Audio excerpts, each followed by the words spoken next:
God, we have to do videos. It's like a monkey fucking a football. All right, moving on. Remember when we first met John McClane? Argyle picked him up from the plane and took him down the Nakatomi Tower at the Christmas party. And the terrorists were overzealous, but it was sweet when they killed Ellis. And with a little help from Alan, John McClane kicked ass. We're gonna die. Welcome back to Shat The Movies, the podcast where we ask, were the movies we loved when we were growing up really that good? Have you caught yourself thinking, why don't they make movies like they used to? Can you still remember spending your Friday night searching for the perfect movie rental at Blockbuster Video? Do you know what Blockbuster Video is? If you answered yes, then this is the podcast for you. I'm your host, Gene Lyons, and alongside me are my two co-hosts, Big D, Dick Ebert. Good evening. And Kerri Gross. How do you like them apples? And together we're going to take a look back in time and decide if our favorite films still hold up. Each week the audience selects from 6 movie choices and we break out our race car VHS tape rewinder and watch the movie that tallied the highest number of votes. At the end of the podcast, Kerri, Big D, and I will provide the audience with the number of wipes each movie will take to get off your respective bums. So find a comfortable spot on the sofa and accompany us for a journey through our vast VHS movie collections.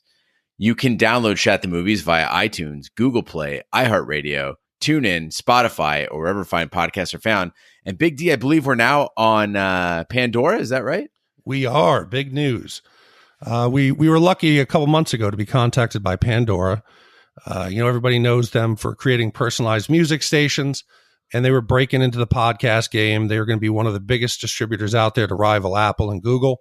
And they chose us, along with a handful of other podcasters out there, to be part of a beta development group. So I think sometime within the first 2 weeks of December, it will appear, and we will be representing ourselves and exposing ourselves to potentially our biggest audience yet. Yeah, so if you're listening to us on Pandora, thanks for listening. And we're happy to just take this extra step toward growing the podcast. We've been tracking downloads. They're on the rise, and we're really excited about that too. Yeah, we mentioned on our Thanksgiving podcast that we were excited because we had hit a little over 485,000 for the movies. And we hit another big milestone this week for all of our podcasts combined: Taboo, American Gods, Game of Thrones, Westworld, and the movies. We just hit 3.6 million downloads, which blows my mind because I remember when Roger and I started this, one day we had 100 downloads, and I was like, fuck yeah, we made it. We made it. So, Big D, what do we got this week? So this was a good category. It's been up there for a while. We're, I think, 22 weeks ahead. So this was probably posted, God knows how long ago. But it was the best of Matt Damon, and it's probably one of our hardest categories because his body of work, there's so many good movies to choose from. In last place was The Rainmaker from 97, School Ties from 92, The Talented Mr. Ripley 99, Saving Private Ryan 98, Dogma, and then the winner, 1997's Academy Award winning Good Will Hunting. If you haven't seen Good Will Hunting, it's a 1997 American drama directed by Gus Van Sant and starring Robin Williams, Matt Damon, Ben Affleck, Minnie Driver, and Stellan Skarsgård. Written by Ben Affleck and Matt Damon, the film follows a 20-year-old South Boston laborer, Will Hunting, an unrecognized genius who, as part of the deferred prosecution agreement after assaulting a police officer, becomes a client of a therapist and studies advanced mathematics with a renowned professor. Through his therapy sessions, Will reevaluates his relationships with his best friend, his girlfriend, and himself, facing the significant task of confronting his past and thinking about his future. At the time of its release, Good Will Hunting made $10 million on its opening weekend and eventually totaled $225 million, the seventh biggest release of 1997. However, the box office recognition paled in comparison to its critical acclaim. The movie garnered a whopping 9 Oscar nominations, including Best Picture, Best Actor, Best Actress, and Best Director, on top of its 2 wins for Robin Williams and famously Best Original Screenplay for Ben Affleck and Matt Damon. Yeah, and again, that famous film critic, Roger Ebert, said, although the outcome of this movie is fairly predictable, so is the whole story, really. Good Will Hunting has a good ear for the way characters really talk. It's these individual moments, not the payoff, that makes it so effective. So he gave it 3 out of 4 stars. What does he know? I hope we get better than that here. So, Big D, you're a huge fan of the movie. Let's start with you. Where were you, and what are your memories of the first time you saw this? So most weeks I can say I don't remember when I saw it. I have no recollection. This one I can tell you the date, the theater, who was with me. It was one of those movies and one of those moments. My sister was living in Boston at the time, and there was a theater nearby, a small one. It's called Kendall Square Theater in Cambridge, and they showed mostly art house films. So we had heard stories. It was December 5th. I saw it more than a full month ahead of its national release. And there was buzz in the neighborhood because they filmed some scenes there. So everybody was saying about these local kids were going to be big stars. The theater was so packed. I was with my entire family, my sister, her husband, my parents. We sat in the very first row, watched the movie, loved it. Afterwards, we actually drove down because my sister at that point was living in Southie. We stopped at the L Street Tavern, had some drinks. It was like coming right out of a movie that you loved. So we were right out into the middle of the backdrop, Boston. So I can remember exactly, everything about this movie. And I think watching it today again, I felt as positive as I did about that day. I know the feeling, Big D. I've actually been to a lot of the places that the movie was shot in, and we'll get to that in a bit as far as how much it is just a love letter to Boston. Kerri, how about you? Where were you when you first saw Good Will Hunting, and what kind of memories do you have about it? I don't remember the first time I saw it, but I'm a huge Elliott Smith fan. And so he did the soundtrack for this, a lot of the songs on the soundtrack, and therefore I watched it quite frequently. I used to have it on VHS. But his performance at the Oscars was very special to me. I listened to the album that this soundtrack was based on a lot. And I would say that I haven't watched it in a long time. And he's one of those artists that I consider off limits to me, that as soon as I listen to his music, it takes me back to a certain time in my life. So watching this film definitely felt nostalgic and pulled my heartstrings. Yeah, I did not see this as a teenager. I was all the way in college at Arizona State, and a friend who was very into film recommended this movie to me. And like, you haven't seen it? And I was like, I don't really like Matt Damon or Ben Affleck. Like, oh, you got to see it. So I checked it out, and at the time, I just thought it was like, meh. Like, I think it might have had to do with just as a kid, you need like really sensational stuff to get you excited. So nothing really like powerful or horrifying happens during the movie. There's a lot of talk about horrifying stuff, but like it didn't happen. And I think that's why it just did nothing for me at the time. So I didn't really pay much attention to it. And this time around, this is only my second time watching it, but I paid much closer attention and picked up a lot more out of the movie. Yeah. So I feel lately we've just been on this. I don't know how to describe the last few podcasts, but if you're tuning in tonight for some whistles, train whistles and Drake and circus hijinks and fart jokes, I don't know that this is the episode for you. Don't be fart jokes. I'm thinking this could be something very different. One fart joke about a wife, but other than that, this could be a very different Shat the Movies podcast. Why don't we roll that trailer?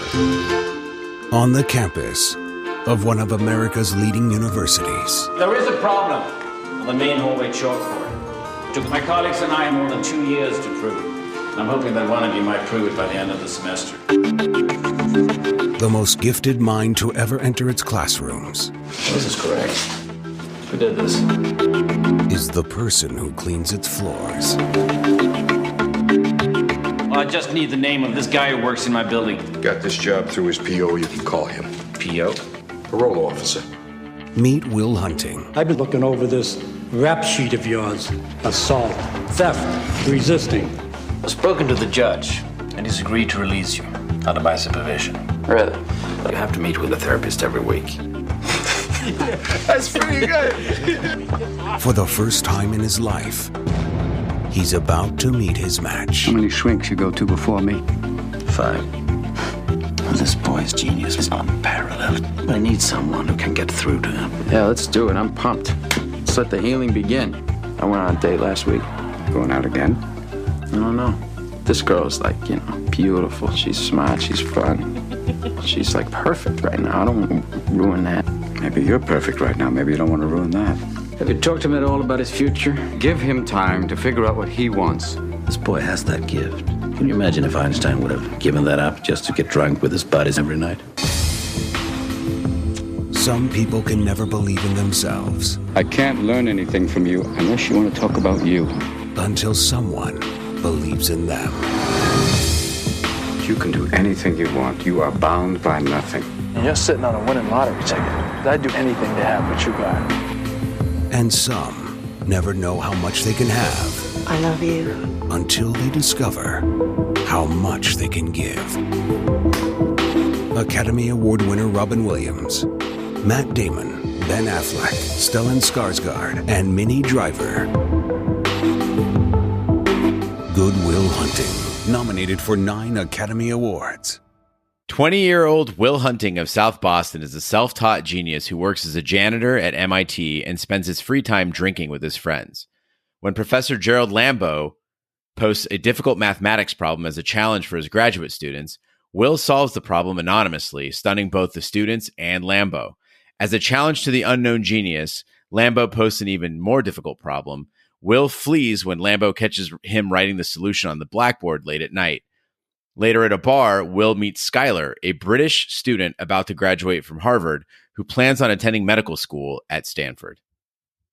So a lot of times when we were doing movies, I go over the top with the research and I want to find out about what's going on behind the scenes. In this movie, in the review we're doing today, I only have really one behind the scenes fact that I think is even worth sharing because the movie stands on its own. But everybody, I hope you know that Matt Damon and Ben Affleck, they wrote the screenplay. It was their first big break. Matt Damon had been in a few movies, but they were shopping around Hollywood. They were originally supposed to have a deal with Castle Rock Entertainment, and they kept getting the runaround. They were forcing them to do rewrites. So these two guys who had no real history in Hollywood decided to say, I don't think that they're reading what we're submitting. So they threw in a 2-paragraph block that described a passionate lovemaking scene between Sean and Will, that they have passionate sex in his office, sent it back to Castle Rock, and nobody mentioned this new gay love scene or plot addition.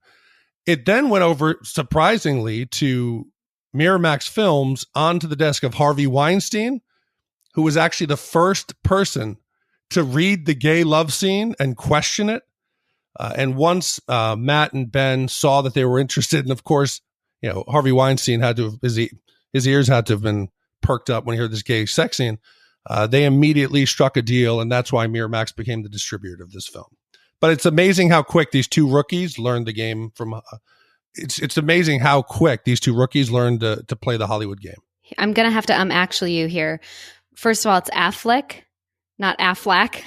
I know the Twitter users are gonna get on you for that one.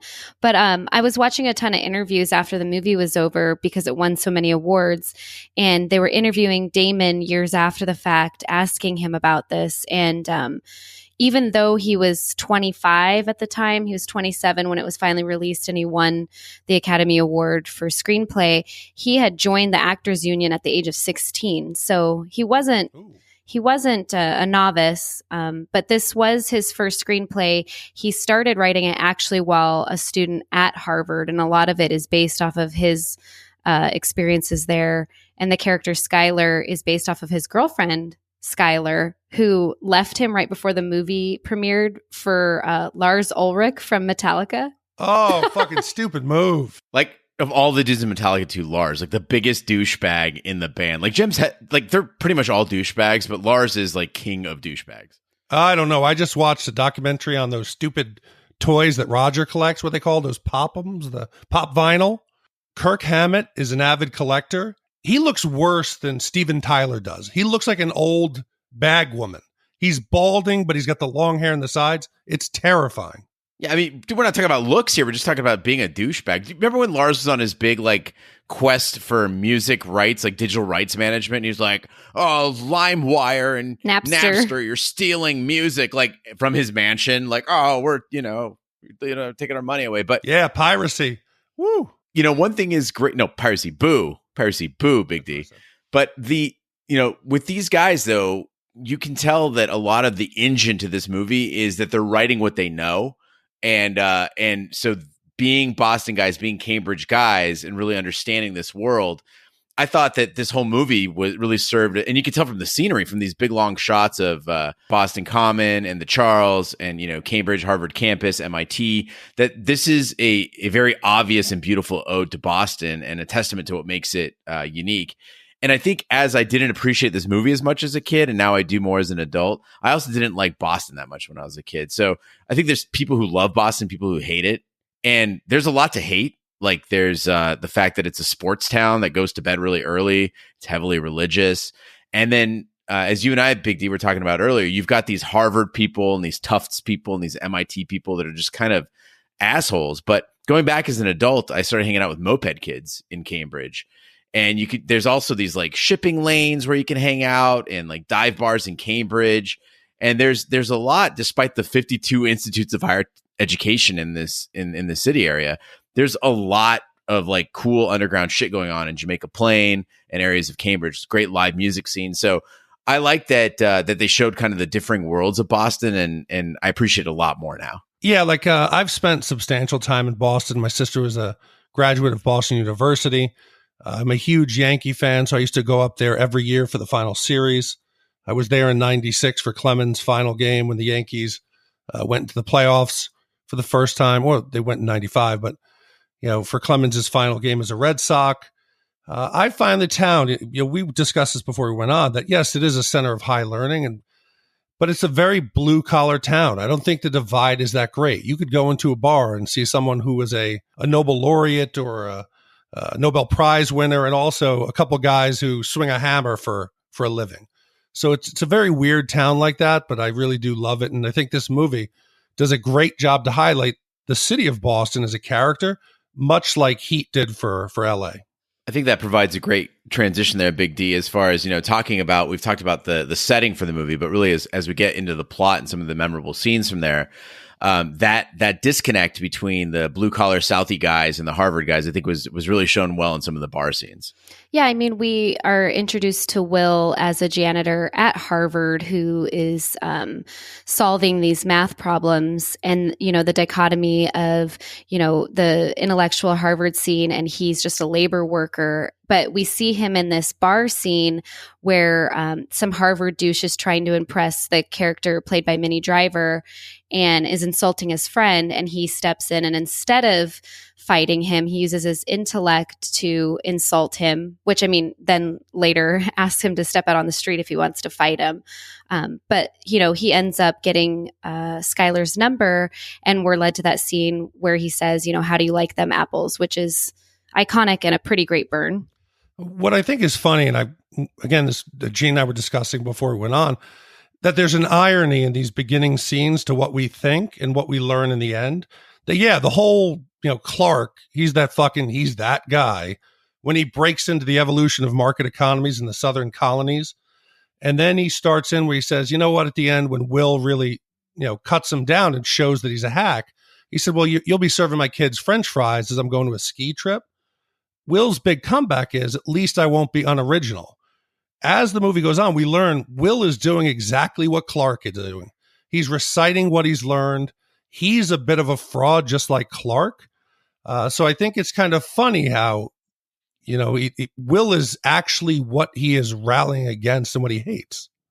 For listeners at home who don't remember Clark, he's the guy with that sweet, sexy blonde ponytail in the bar scene that starts mouthing off to Will. But yeah, I think it's a great scene. They really get you situated into the tone and the pace of the movie, and you really get to see that friendship too between all the guys from Southie, between Affleck and Damon and all their buddies.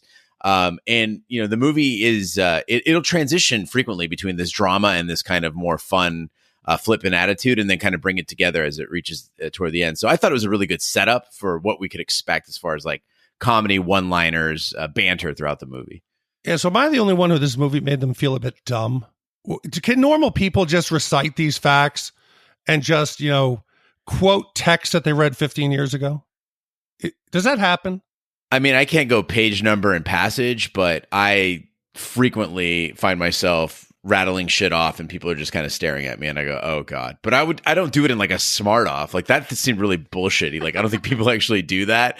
It's like the a pose off that they did in Zoolander or whatever. It's a walk off. But I do, no, but point being is that I think that all of us have our area of expertise where we completely fucking nerd out. And in those situations, like if I asked you about cable organization, you could go on for hours, or SEO. If you asked me about Law and Order SVU. Do you know I actually got complimented on Twitter last night for my chord organization? So I showed Edwin a picture. I was finalizing the edit.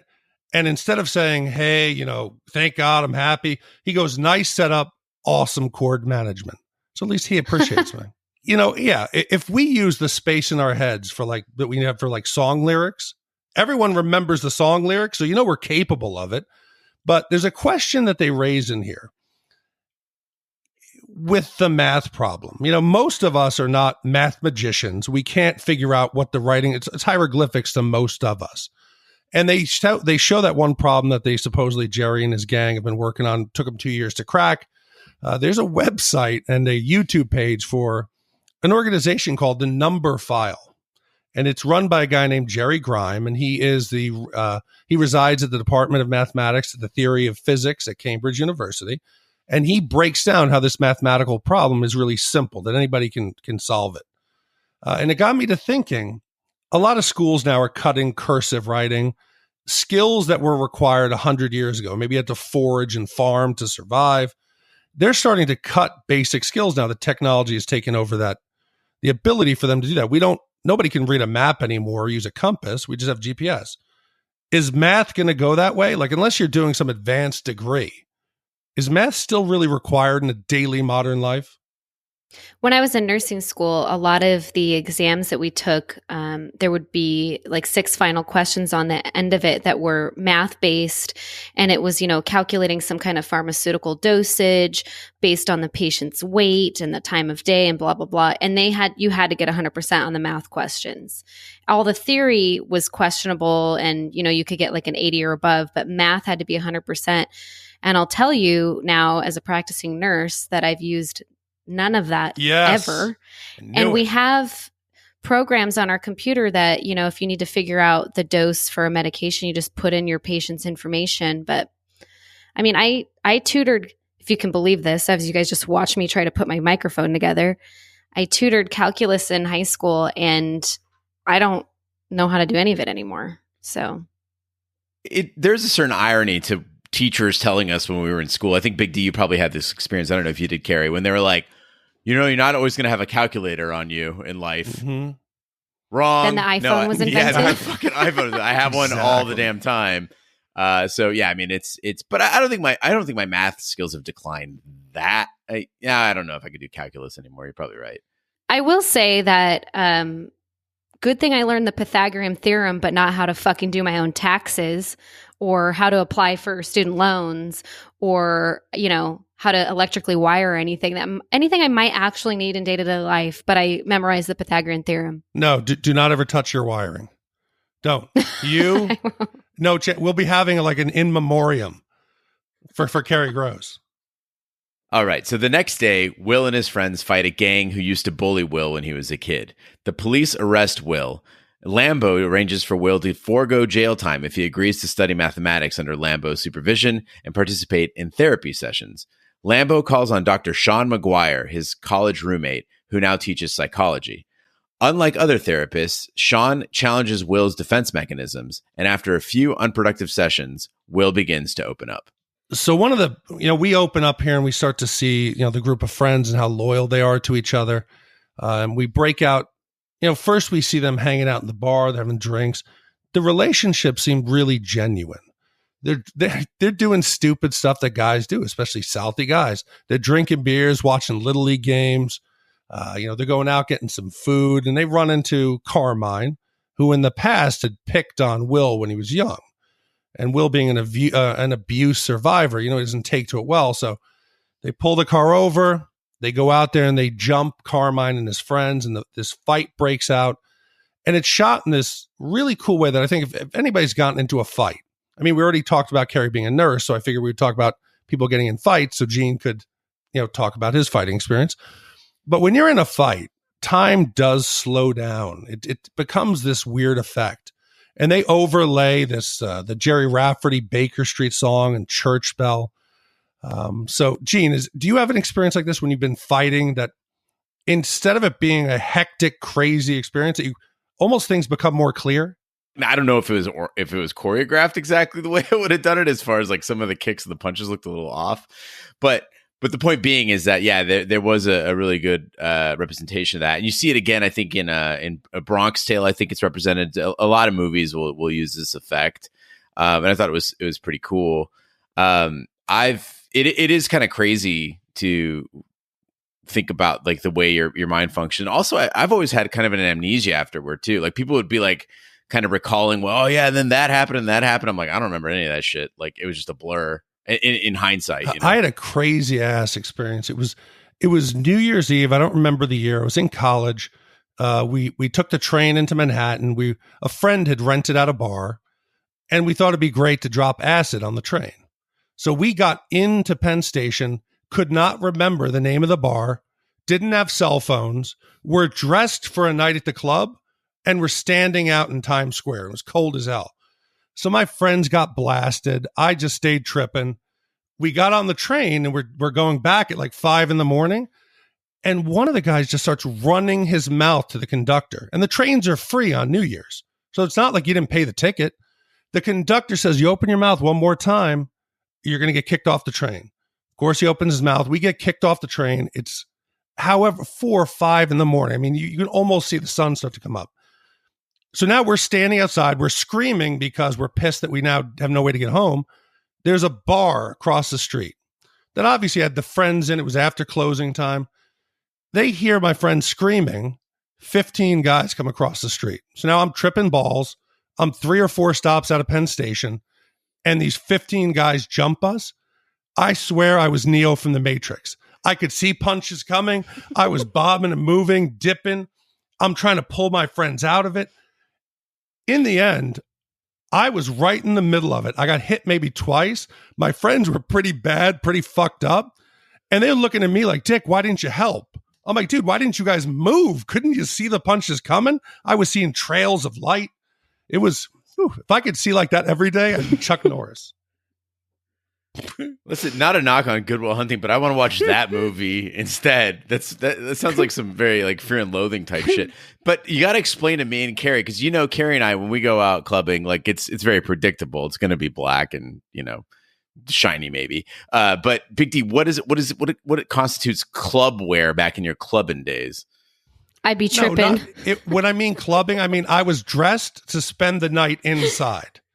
It was a nice pair of jeans and a button-down shirt hanging out, It was, I don't even want to say it was Tommy Bahama, but God, it was fucking the 90s. It could have been a Tommy Bahama's like black shirt, but it was, what I'm saying is it was meant to be inside, not to be standing out in Times Square. But it was not glorious. The last 3 hours of finally when the train came and the ride home was the two of them hugging each other and crying.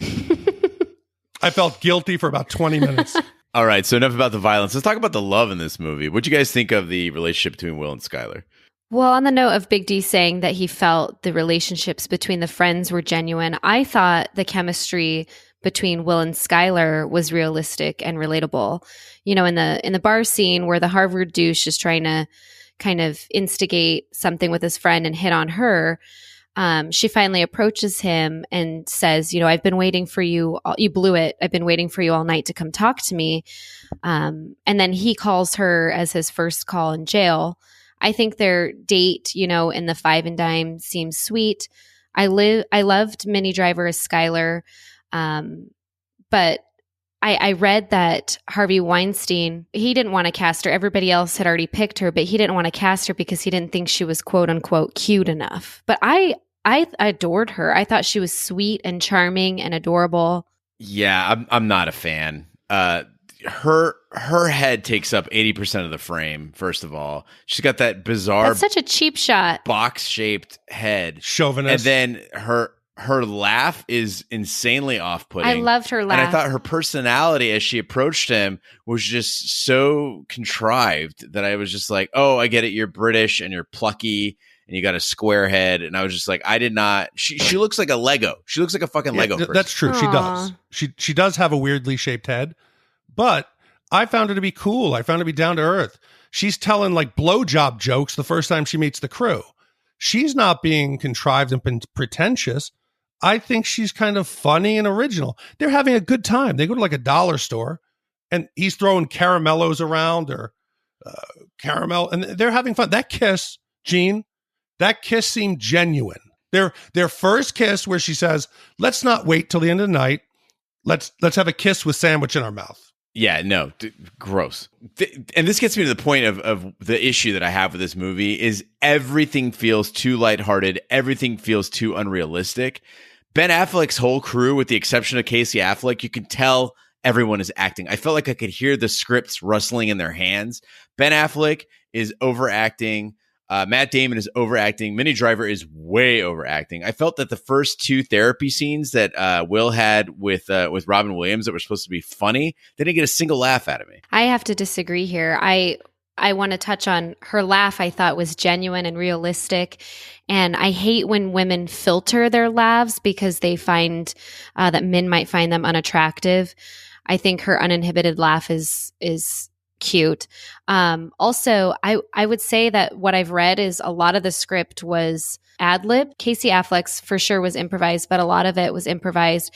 And I think the dollar store scene, I read that they did a lot of odes to different films, and this wasn't written per se, but if you've ever seen Breakfast at Tiffany's, the scene where they're in the Five and Dime and trying on masks and stuff, I thought that was kind of an ode to that. I love the chemistry between them. I think it feels very realistic. Yeah, I think you're cynical, Gene. Your heart is cold. Maybe it's the Elliott Smith music laid over the final, that first night they spend together. It seems like they're just having genuine, realistic conversations that people do the first time after they hook up. It isn't this romantic whirlwind. He takes her to some dive. He takes her to a dollar store. It's fun. And I disagree. I think it's exactly that makes it unrealistic. It's like, who the fuck goes to the dollar store and tries shit on and throws caramels around and goes, ha ha ha ha, we're having the best time. And then kiss me with a sandwich in your mouth. It's so fun. We're having so much fun here. It really bothered me. Fucking dick.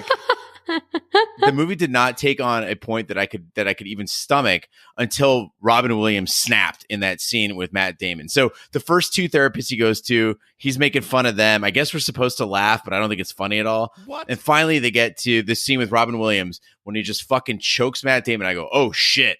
Okay, stop. Shit just got real. You did not laugh even once with the first two. The first therapist is George Plimpton. And he says, you know, sometimes I go places. I go to clubs. And then he's like, oh, really? What do you do in those? He's like, I can be me. I just come out. He's like, oh, I've read your book. And he's like, is it hard for you to hide the fact that you're gay? And he's like, what are you talking? You didn't laugh at all. Or the hypnotic session where he starts being like, oh, he's touching me down there, but I'm nervous. And then we start dancing and dancing. Sky rockets in flight. Come on, you had to have found that funny. So basically, we just had a series of homoerotic jokes and potential abuse. That's funny. That's a joke. Fucking social justice warriors right here. Boo. Not funny. Speaking of jokes, you mentioned the joke that Skylar, the blowjob joke. I did not find that funny at all. I thought it was terrible. It's the only time I was annoyed by the character. And they could have given her any joke to tell at the bar. Did I miss something? Did you guys find that funny? No, I thought it was dumb. But I think if they filmed you two out at a club at 2 a.m. after you've been drinking a couple adult beverages, you're not the witty, normal selves you are here on the podcast. I'm real funny. I want to videotape that. So yeah, the first two therapists are comical, but then we finally get to meet Robin Williams' character of Sean. And Will comes into the office. He's pacing around and he's searching for what is Sean's weakness. He exposed to each of the other therapists by reading their book. And then he focuses on the painting and he goes to the one place that he shouldn't, where he talks about maybe you married the wrong woman. And there's a lot of great work that they do with the camera. When Will finally realizes he's getting a rise out of Sean, there's a light that comes on to him and a glee in his eyes before Sean just grabs him and puts him against the wall. And there's an acknowledgement by Will that he's pushed a little too far, and maybe this therapist is different. So it does a good job of fluctuating between jokes that you don't think are funny and moments of real, I think, tension and emotion. Yeah, I don't disagree with that. And I think the movie gets better as it goes on, as they start letting go of this need to be juvenile. I think it really picks up some steam toward the end. But so far at this point in the movie, so I'm not impressed. But it gets better. Will is struck by Sean's story of how he met his wife by giving up his ticket to the historic Game 6 of the 1975 World Series after falling in love at first sight. Sean does not regret his decision, even though his wife died of cancer. This encourages Will to build a relationship with Skylar, though he lies to her about his past and is reluctant to introduce her to his friends or show her his rundown neighborhood.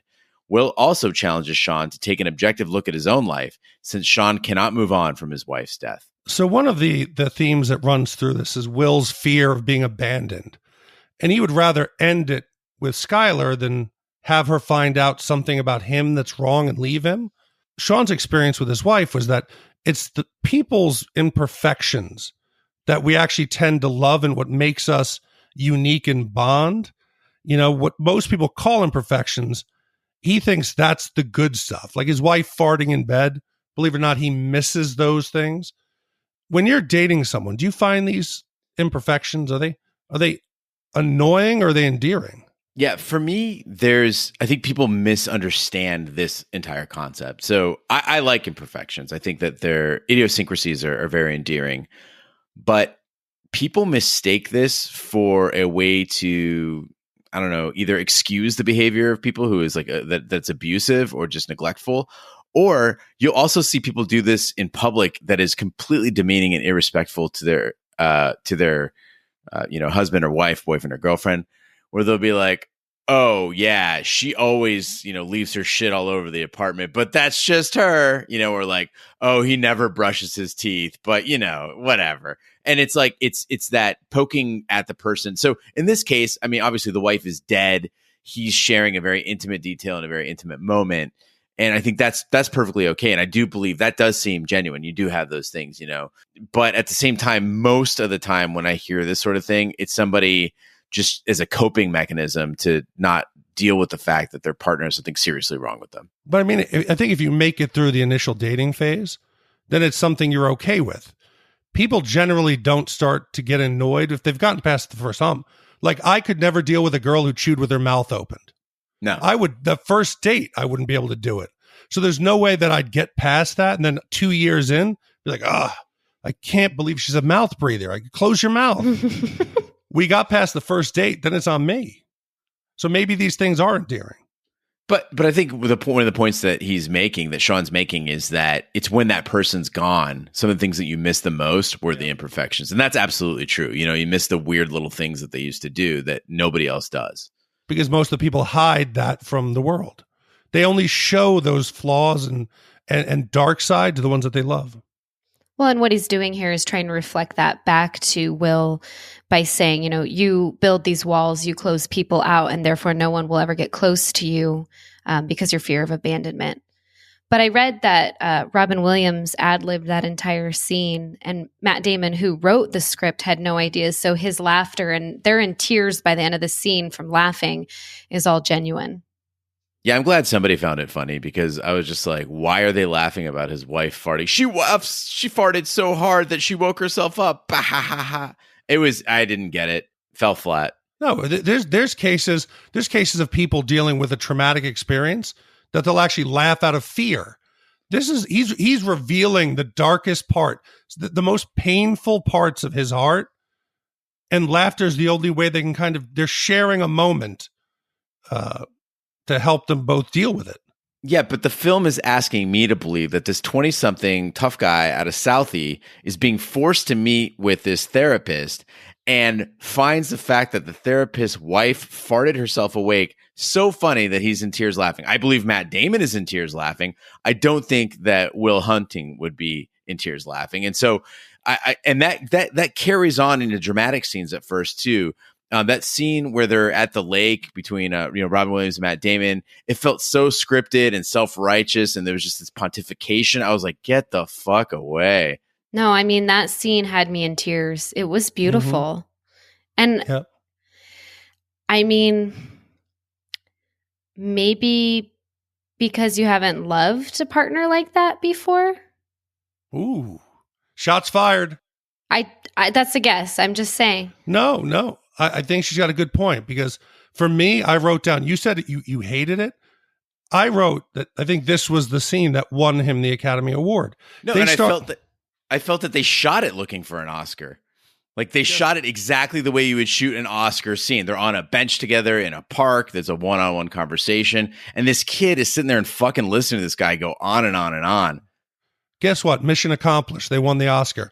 But it starts off with the kind of lighthearted where, you know, Will, who's normally the smartest guy in the room, he said, what's this, our Folgers, our Taster's Choice moment, guys? What, do you got a swan fetish? And he's used to eviscerating everybody with his intellect. And for the first time, he just sits down, shuts up, and he deals with his equal. Sean's a Southie guy, tough guy, who says, you know what? You think you're smart, you're better than everybody, you know everything? You're just a scared kid.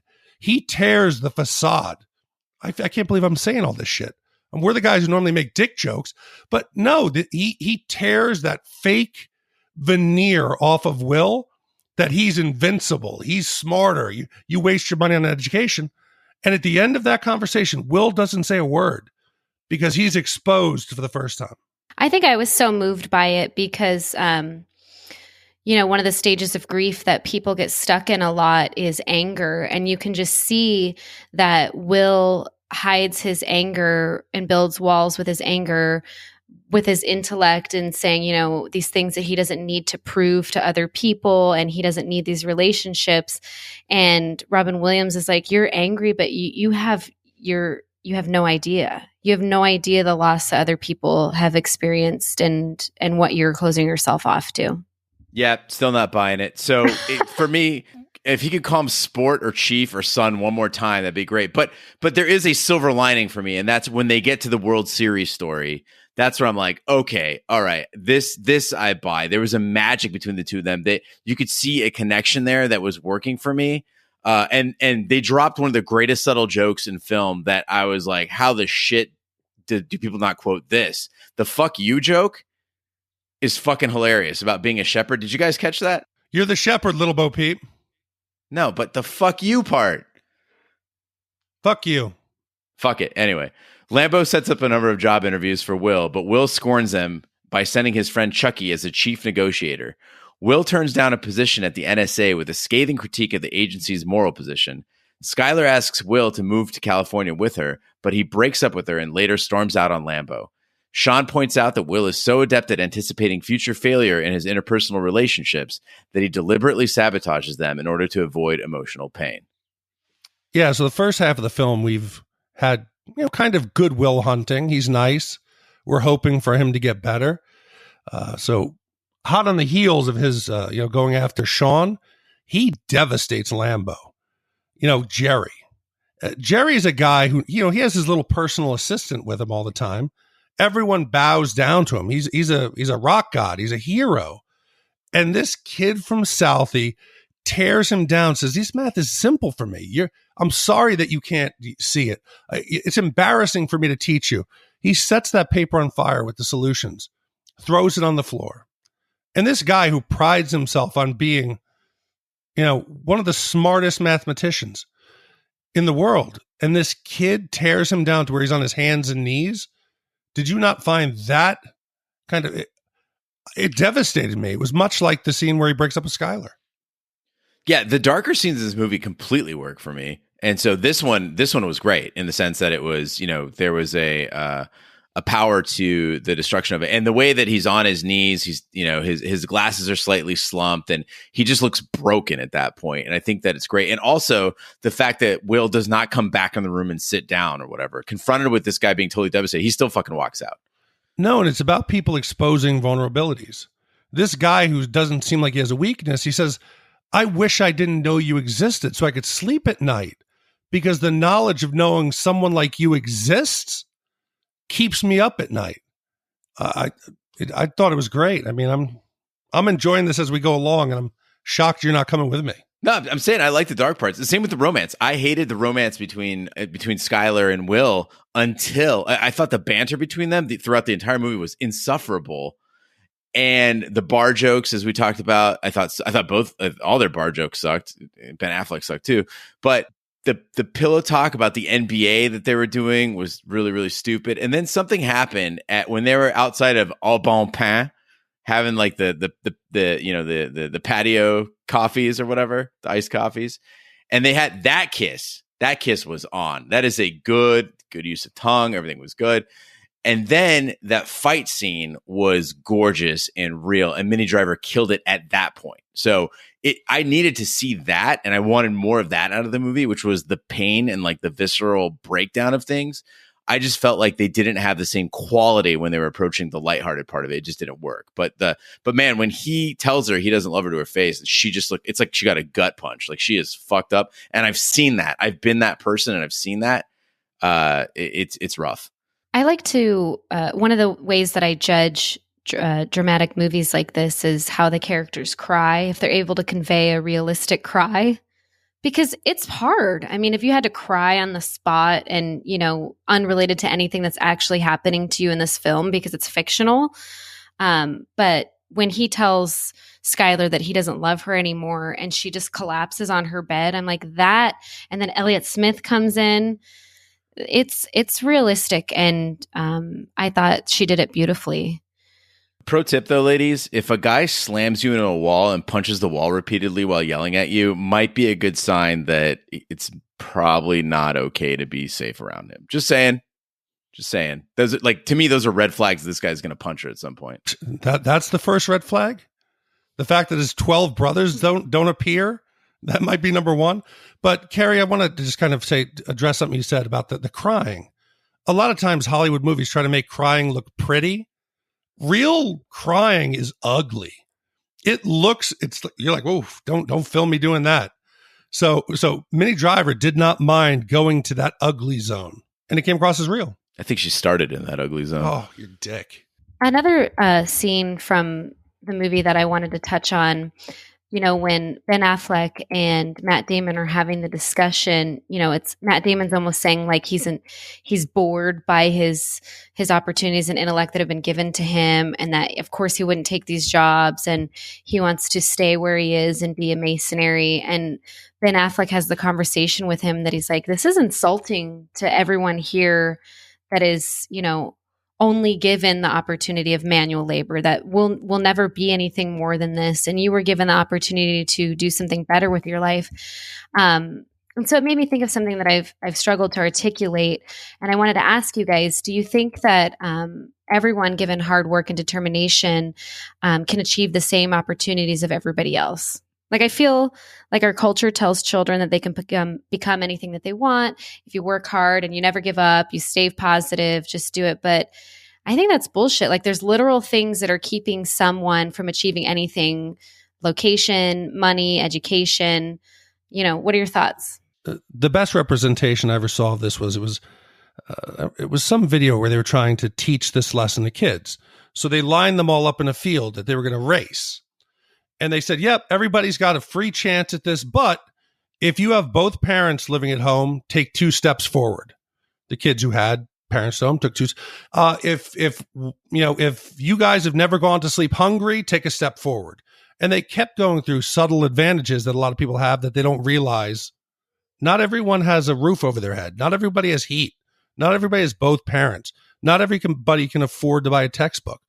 So once they run through the 5 or 6 different scenarios, you look around and you can see the kids that have a clear advantage. Yeah, it's a level playing field, but you don't realize how those little step forwards help you get to the finish line. As a kid and growing up as a young adult, I had a firm belief that everybody had the same amount of intelligence, and that some of us used it and some of us didn't, or some of us had it, fostered and some didn't. Now as an adult, as a grown-ass man, I'm like, no, there's just some fucking stupid people in the world. Now, the sad thing is generally the dumber people don't realize they're dumber, which makes them even more dangerous. When I was watching this, I tried to think of different situations that could have happened. Imagine, here I go on my social justice warrior, but imagine Will had been a black man that had been arrested. I can't imagine a foreign white Harvard professor bailing him out of the juvenile or probation system and offering him a free education. And so I try to think of my own experiences becoming a nurse, and I feel every day that I am a nurse that I'm like, I worked really hard and school was really hard and I did that, but you kind of have to take into consideration a lot of the privileges that are just given to people, how you're born, where you're born, transportation, health, money, etc. So, and I think, Gene, you're right. Not everybody has the same chance to excel, but you can always make your life better. My wife came to the U.S., did not speak English, had $200 in her pocket. She's from Brazil. Today, she is a college graduate. She's a U.S. citizen. We own a very nice house. She has a child. She started out cleaning toilets in a restaurant. And that's a courage that I couldn't have. I never would have been able to go to a foreign country with no money, no connections, nothing, and have the courage to know and the belief in myself that I could make something of myself. I want to say that's, honorable, and that does take a lot of courage, but it also took her hard work and people fostering that just because she wanted a better opportunity doesn't mean that it's always given to other people. You know what I mean? No, but what I'm saying is she had every disadvantage. I've witnessed it. I'm married to, yes, she's an American now, but I see the way and the challenges that she faces. So yes, things are never given to anyone. There's very few people who are successful without work, but given an equal amount of work, people can make their situations better. Is the ceiling the same? No, but don't expect to be successful without busting your ass. You gotta work. And if you don't work, don't expect the world to change for you. Will walks in on a heated argument between Sean and Lambeau over his potential. Sean and Will share and find out that they were both victims of child abuse. Sean helps Will to see that he is a victim of his own inner demons and to accept that it is not his fault. It is not his fault, causing him to break down in tears. Will accepts one of the job offers arranged by Lambeau. So I think that there's some genuine human connections and some relationships that seem real to me. A lot of Hollywood movies, you can tell, I know you think, Gene, that this is very Hollywood. A lot of it rang true to me as friends. The way that Will and Chucky, when they're in the car together, often they're not talking. There's that silent moment. How many movies have the courage to just let the scene breathe? Not everybody has to be coming up with these great, lines and having, sometimes people are just quiet, or when they're having the conversation about the fucking double cheeseburger. These are friends, how they really would interact, or Will trying to convince Sean that he's had sex before, big time I've had sex before, or Morgan at the end when Will finally doesn't come out, spoiler alert, how gleefully he just jumps in the passenger seat. He's got shotgun. He puts his arm out the window. A lot of these are similar to situations that I've had, and it didn't seem Hollywood at all. And maybe it's because, a lot of these guys were just, I don't think Casey Affleck had done anything before this, but you've never had these experiences in your daily life with people? Oh yeah, absolutely. And I think that's where the movie really does well, is when it's the really simple, really genuine stuff. And I just wish there was more of that and less of these huge speeches that real people don't have. Kerri mentioned, being a fan of Law and Order SVU. You see that a lot on these TV dramas where, two cops, real cops have fucking things to do.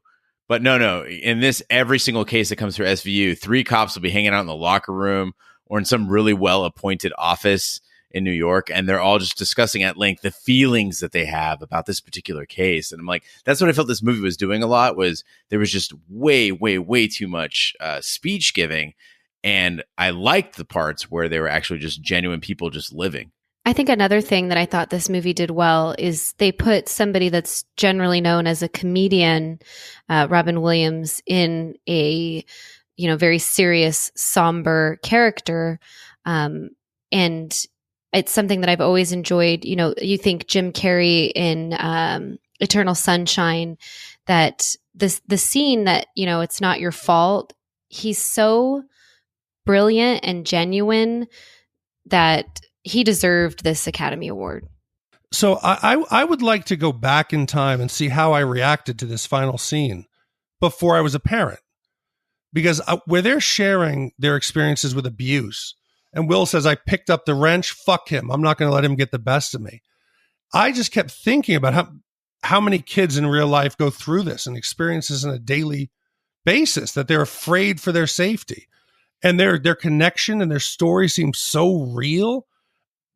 It's the first movie in a while that I've cried.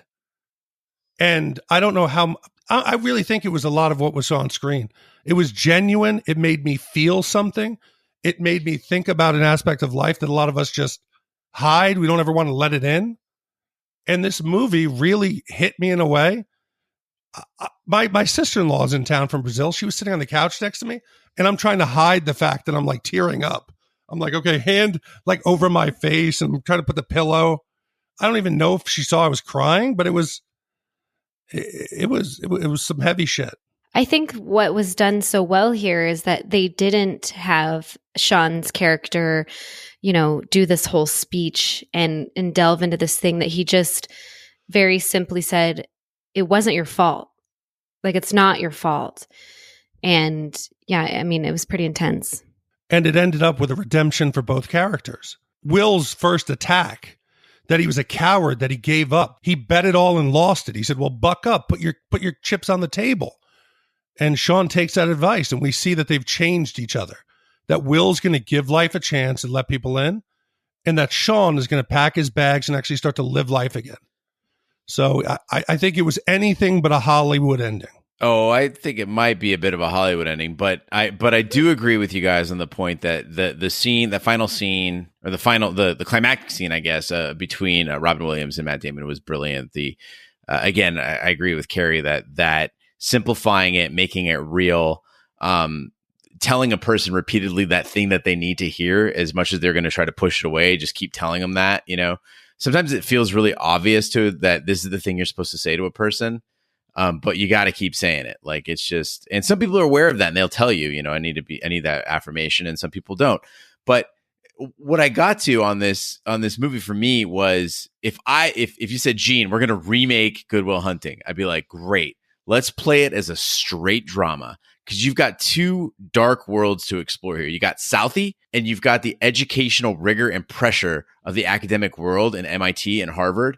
And that flashing back and forth that they did in this movie was seamless. I thought it was a really great job of showing us these two worlds, but just make it a little bit darker. Take advantage of that Elliott Smith soundtrack. That talk between Ben Affleck and Matt Damon at the demolition site that Kerri referenced earlier, that to me was super powerful. Affleck was on fire there. I was like, holy shit, who is this guy? Why don't we see this guy more often?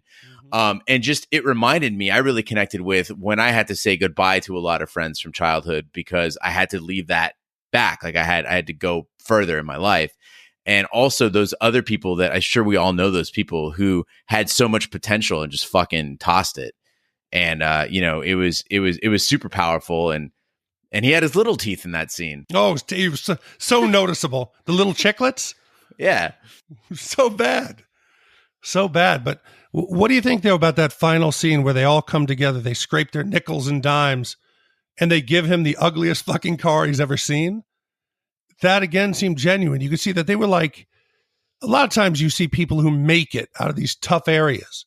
The friends usually come back to help them, because without them and their support, Will expected them to be like, yeah, you're going to live next to me for 20 years. Our kids are going to play Little League. And when he hears from his friend, probably the person he cares about most, that no, that would mean you're disrespecting me.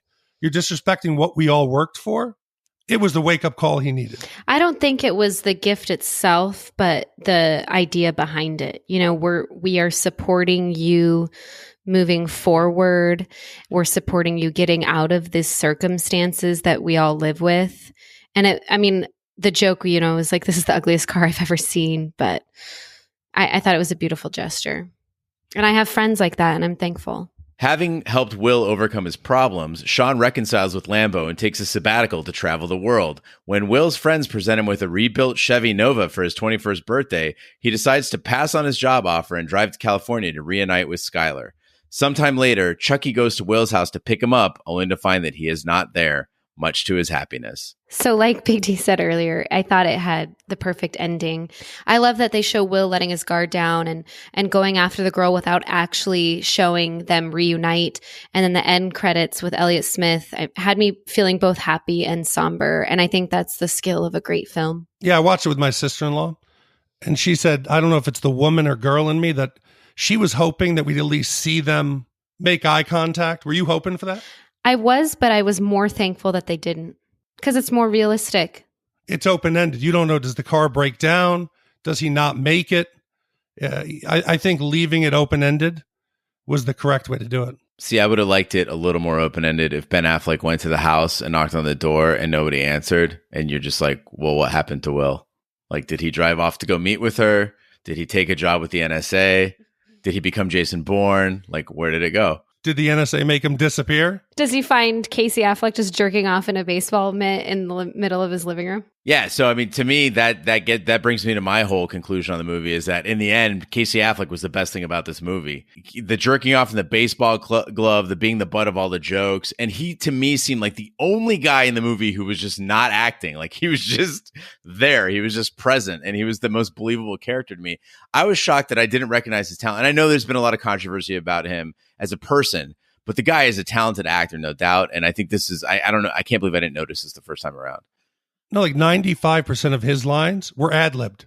Perfect. So he was just shooting the shit in the car with his brother. The scene when they're in the bar and he's like, fuck you, I'm going to beat, fuck you. It's how brothers talk. So this was not acting. This was, hey, turn the camera on and you guys act like you normally would. Matt Damon and Ben Affleck have known each other since they were small children. And I'm sure that Casey Affleck was the little brother to both of them. So being in this film that they wrote together, they said in an interview that they were so frustrated that he wasn't reading the lines that they had written for him. And, they kept having to reshoot things because he was just kind of dicking off about it. But then they watched the final edit and they were like, he really did an amazing job. But I think that really shines through this, the dynamic that the three of them have together. And that not only was this something that they created, but they also starred in, So I just want to ask this, and it can be quick and short. Who do you think's more talented, and who do you think has had the better career? Matt Damon. I think Matt Damon is a hack. I think he's a great. I think he's a great person. Like I've seen candid footage of him with his mom, and just being a general all around pretty cool dude. He's had good roles in movies. I'm not saying he's had terrible roles or anything. I just don't think that he is a top caliber actor. I love the goof that Team America did on him, Team America World Police, when they just had his only thing that he said in the movie was Matt Damon. Like that's perfect to me. Ben Affleck, I also don't like. Casey Affleck's not been in a lot, but I like him the best. So I'd say best career, Matt Damon. Best actor out of the three, I'd actually say it was Casey Affleck. I think you're crazy. I think Matt Damon's great. Tell me if you don't like any of these. Saving Private Ryan, The Departed, The Bourne Ultimatum, The Martian, The Bourne Identity, Ocean's 11, Interstellar. You got a problem with any of these? The Martian was good. Talented Mr. Ripley. It was okay. But I got to say that Saving Private Ryan did not ride on him. So Tom Hanks was phenomenal in it, but all the Oceans movies I did not like at all. And then the Bourne movies, they were good, but they were just action movies. I mean, they were entertaining, but it's not like it was a look at Casey Affleck in like The Assassination of Jesse James, or he was also in Ocean's 11, but Manchester by the Sea. Holy shit. Like that's a fucking acting job. Okay. So now we'll go to Affleck's best roles. Dazed and Confused. Good movie, but he's not great. Okay. The Town. The Town was, they were the heist. Yeah, they were stick-up guys. That was pretty good. Argo. Well, you're asking an Iranian about Argo. You don't want to do that. Okay. Gone Girl. Didn't see Gone Girl. Batman versus Superman. That was a good one. Martha. Garbage. Armageddon. Oh, it's fucking dynamite. Yep. Me and Zach. Armageddon's awesome. I would say in general, as an actor ages, they get typecasted into more things. I feel like Matt Damon with The Departed and the Bourne series kind of got stuck in a genre of things. But we have to keep in mind that these guys wrote this film in their late teens, early 20s they wrote it, and then starred in it. And that alone, if you just left this as its own thing, that alone is enough. I totally agree. All right, you've heard our long-form reviews of this movie. Now let's get down to the actual Shat score. So the Shat score is our way of telling you how many wipes this particular movie would take to get off your bums. 0 wipes is a perfect movie. It's Matt Damon's flawless back coming straight out of the bath. Wait, no, fuck. He did not do that in this movie. He was just going... I couldn't tell. Was he going down on her? I couldn't tell. No, I don't think he was so. just resting. So the Shat score goes on a scale of 0 to 5, 0 wipes being a perfect movie. It is Minnie Driver's flawless skin spanned across a 30-meter face. 5 wipes is an absolute mess. It is water straight out of the Charles. Gotta love that dirty water. Boston, you're my home. Big D, we'll start with you. How many wipes do you give Good Will Hunting? So I think Good Will Hunting's timeless because it addresses a lot of topics that men usually never talk about. Dreams, fear, love, hope, weakness, heartbreak, loss, family and friends.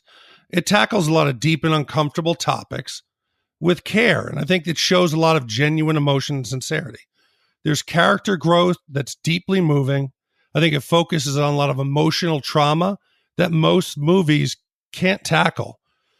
Matt Damon, I think for his first big breakout role, I think it's nothing short of heartbreakingly honest. I think the emotional nuances that he shows, it really was the standout role for this. And then you have Robin Williams. You know, he has a career filled with memorable performances. But this role is the one that won him his only Oscar.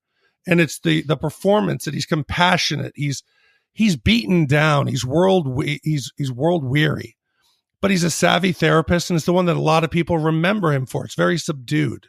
I think Good Will Hunting did a great job of capturing the character of Boston. And after 20 years, I was surprised at how emotional I got from it. I thought it hit me all the way through. There's a few moments that were hiccups, but I'm going to say this, I'm shocked. Of the 92 movies, this is my number one. This is the movie that hit me the hardest, that I enjoyed the most. I dare people to find a better film. This is a 0 wipe movie for me. I feel comfortable saying that. I mean, it made me cry. There's not a better movie from start to end. I would have to agree that I'm incredibly impressed with both the script, Matt Damon and Ben Affleck, how young they were when they wrote it and that they starred in it. They won an Academy Award and a Golden Globe for the best screenplay that year. Robin Williams won his first Oscar. I love the character of Sean. And I think, 20 years later watching it, it's eclipsed by his suicide. And you see that kind of mirrored in the character of Sean as someone that was suffering and couldn't move forward. I love the dynamics between the characters. I love the love story that develops between Will and Skylar. I love the soundtrack. Is it my favorite movie? No. Would I change anything about it? No. So I would say it's a 0 wipe movie. All right. So that's 0 wipes from Big D, 0 wipes from Kerri Gross. For me, in the end, I was just left feeling something for the characters. Like I knew that I did have an emotional attachment to the movie, to some of the characters, but unlike Kerri, I felt that it was a fairly juvenile script. I felt like the work of some first-time writers, and it felt like guys acting out the script that they wrote, which is something you should not do because you can see it. You can see them kind of going through the mechanics of what they wrote. I wish the movie were more grounded, just remove that comedy angle and really show us the abuse, the turmoil, the pain, devote more of that time to making it a darker, deeper movie. And I'll be honest, I wasn't entertained by this movie. It hit home on a few sparse notes that make it better than average, but it did not entertain me at any point. I was not having a good time watching it. I was not having an emotional roller coaster or anything like that. It was just like, okay, I'm grinding through this thing. And it took me, several viewings to actually get through it because it seemed to drag, and it was a little longer than it needed to be. So for me, it's going to be 2 wipes, above average, but not terrific. So with those scores combined, 0 from Big D, 0 from Kerri, and 2 from me, that gives Good Will Hunting a score of 0.6 repeating on the Shat scale. So that makes this movie number 92, I think. Oh God, I thought you were going to say that was the rank. I was like, what the fuck? We fucked up. So yeah, this is the 92nd movie that we've done. And with a score of 0.66, so it's 0.67, that now ties it in the 10 spot with Die Hard. It is worse than Aliens and The Big Lebowski, but slightly better than Ferris Bueller's Day Off and Beetlejuice. And again, we're slicing hairs here. The difference is in tenths of a point. Yeah, we might have to start considering fourth votes on tiebreakers or something like Bullshit. that. Yeah, guess what's going to happen? Roger's going to come in with a 5, so let's adjust those numbers. Roger is Will without the genius. He has that... He got about 30 minutes into this before he said, I didn't understand the plot at all. I just didn't understand the plot how at does all. he do these math problems without a calculator? And why is he going to a therapist? I don't get this. If you're doing complex math problems, would you really do them on a mirror? I mean, come on. Why does he dress that way? I need to know why he chose that outfit. So, yeah, Roger, let's do the math. Throw a 5 in there for Roger. What would it turn into? Raj does have a good point there, though, in the sense that Matt Damon, if I had that body, I would not be wearing gigantic clothes like that. What is he thinking? Let's see. If we added Roger's 5 plus my 2, and then divided by 4, we'd have a 1.75. So at 1.75, that drops it from the 10 spot down to 32 with Planes, Trains, and Automobiles and Gremlins. I also want to say the NSA is going to be hiring Gene Lyons soon for all this amazing math on the spot that he's been doing for us. I actually can't work for the NSA. I applied, and they wouldn't take me because I'm a first-generation American. Maybe if you shave that beard, somebody would hire you. Maybe with some hard work and determination. Yeah, exactly. I think TSA must see you coming, and they're like, yep, get the gloves, boys. We're going to be doing some checking. They're always very polite to me. But yeah, this is Roger. This is Roger, for anybody who knows. Just go back and listen to our last Boy Scout where he talks about how much he enjoys being alone and just doesn't like people. He needs to go see Sean for therapy. But we still love him.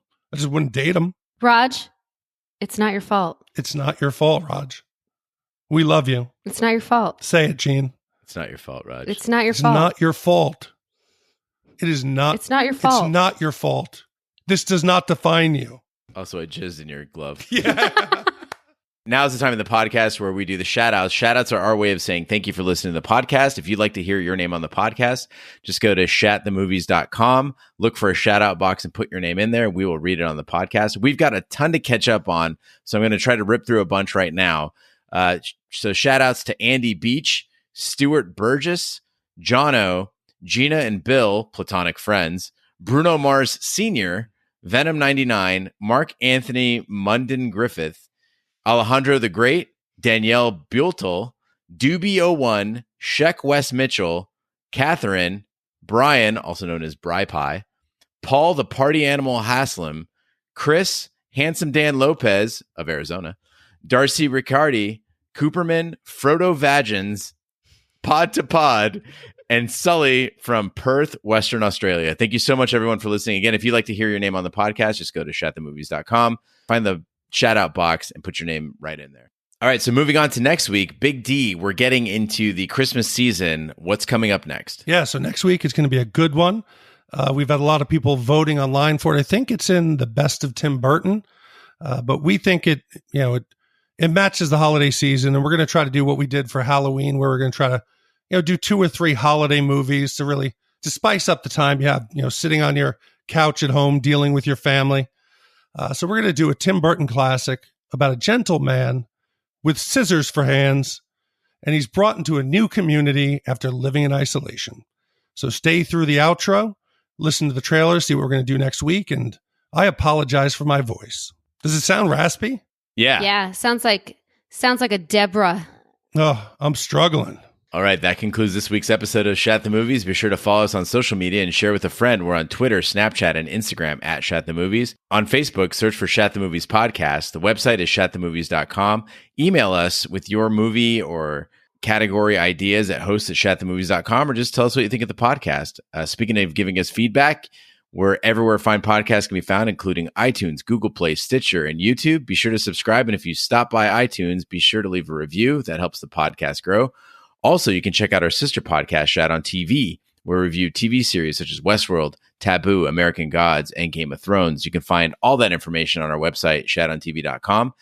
And if you'd really like to help us out, go ahead and take our Libsyn survey that helps advertisers know who's listening or what type of person's listening to the podcast so we can get some ad money up in here. To take the survey, just go to shatthemovies.com/survey. And we will send you to the right place. On behalf of my co-hosts, Big D, Dick Ebert, Kerri Gross, Roger Roper, and King B, I'm Gene Lyons. Be sure to join us next week for the following movie.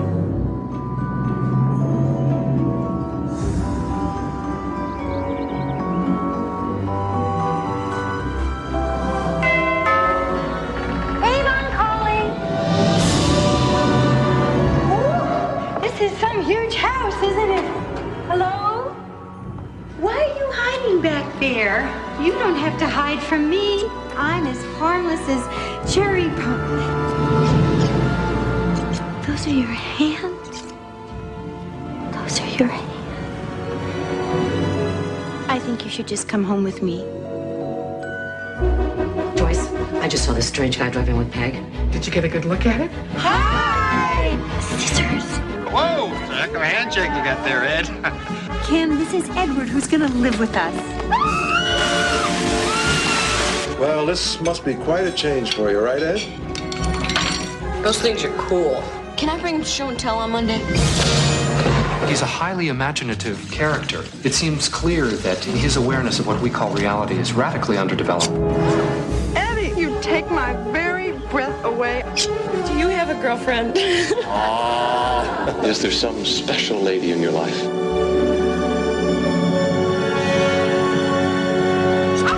Hey! Call the doctor. He skewered Kim. Just a scratch. The power of Satan is in him. I can feel it. Drop your weapon! All along, I felt in my gut there was something wrong with him. From Tim Burton comes the most incredible tale of a most unusual character.